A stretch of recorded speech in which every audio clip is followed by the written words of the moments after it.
5 రాష్ట్రాల ఎన్నికలు ముగియగానే గ్యాస్ సిలిండర్ల ధరలు భారీగా పెరగబోతున్నాయి అని కథనాలు వచ్చినప్పుడు ఇవేమన్నా కనుక జనాలు నమ్ముతారేమో, నమ్మేమన్నా బీజేపీకి ఓట్లు లేకుండా పోతారేమో అని చెప్పి కేంద్రం వాటిని ఎప్పటికప్పుడు ఖండించుకుంటూ వచ్చి ఇది ఫేక్ న్యూస్, పెంచే ఆలోచన లేదు, పెంచే ఉద్దేశమే లేదు అని చెప్పుకుంటూ వచ్చారు.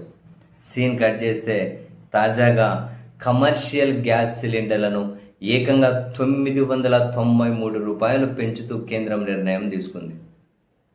అంటే ఇప్పటివరకు 2000 రూపాయలు ఉండే కమర్షియల్ గ్యాస్ సిలిండర్లు 2100 అటు ఇప్పుడు ఏకంగా 993, అంటే దాదాపు 3100 రూపాయలు దాటిపోతాయి కమర్షియల్ గ్యాస్ సిలిండర్లు.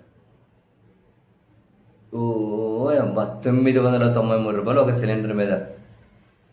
ఈ నిర్ణయం ప్రకటిస్తూ చెప్తారు, సామాన్యుల అంటే ఈ గృహ అవసరాల కోసం పెంచే సిలిండర్ల మీద రేట్లు పెంచట్లేదు మేము, ఎల్పిజి ధర పెంచట్లేదు, పేదలకు ఊరటనిచ్చాము అని చెప్పి సిగ్గు లేకుండా మాట్లాడుతూ ఉన్నారు.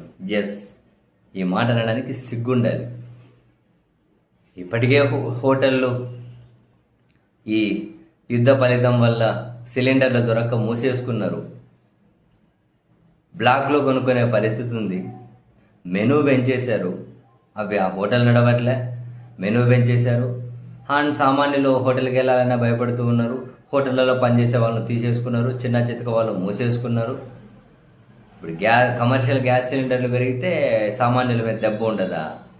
ఆ కమర్షియల్ గ్యాస్ సిలిండర్లు వాడేవాడు వాడి సొంత ఆస్తులు అమ్మి సిలిండర్ల మీద పెడతాడా? ఆ నష్టమంతా మళ్ళీ పేదల మీదే కదా పెడతాడు, జనాల మీదే పెడతాడు కదా. ఇండైరెక్ట్గా జనాల మీద భారం వేసినట్లే కదా. ఇంకొన్ని హోటళ్ళలో మూసేసుకుంటారు, లేకుంటే ఇంకొకడు చిన్న చిన్న పరిశ్రమలో మూసేసుకుంటాడు, ఇంకొకడు మూసేసుకుంటాడు, లేకుంటే రేట్లు విపరీతంగా పెంచుతారు. ఎవడి మీద భారం పడుతుంది? 993 రూపాయలు పెంచుకుంటూ నిర్ణయం తీసుకున్నారు. అంత దేశం కోసం, ధర్మం కోసం, ఎవరికంగా చేసేది ఏం లేదులేండి. అసలు హైలైట్ రేటు పెంచమని చెప్పి రోజుకో ప్రకటన రిలీజ్ చేశారు. ఇమ్మీడియట్గా ధరలు పెంచేసుకుంటూ నిర్ణయం తీసుకున్నారు. సరే, ఏ మాట కానీ నిజంగా వీళ్ళ అధికారంలోకి వచ్చిన ఈ 12 ఏళ్ల కేంద్రంలో ఒక్కటంటే ఒకటి దేశ ప్రయోజనాల కోసం, పేద ప్రజల కోసం తీసుకునే ఒక్కటి చూపెట్టండి. బతుకంతా మతాలు, దేవుడు, దీన్నే ముందు పెట్టాలి. ఎన్నికలు వచ్చింది అంటే ఒక దేశంలో 2 కళాకారులు ఉన్నారు, రకరకాల విన్యాసాలు చేసుకుంటూ.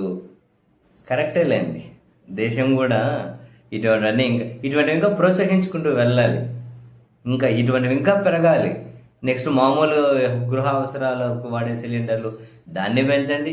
అది పెంచినా పెంచకుండా ఊరటైంది పుట్టకోవచ్చు. ఇప్పుడు కమర్షియల్ సిలిండర్లు ఇంకోటి పెంచారు, అంత బాగా నీ మీద నా మీద.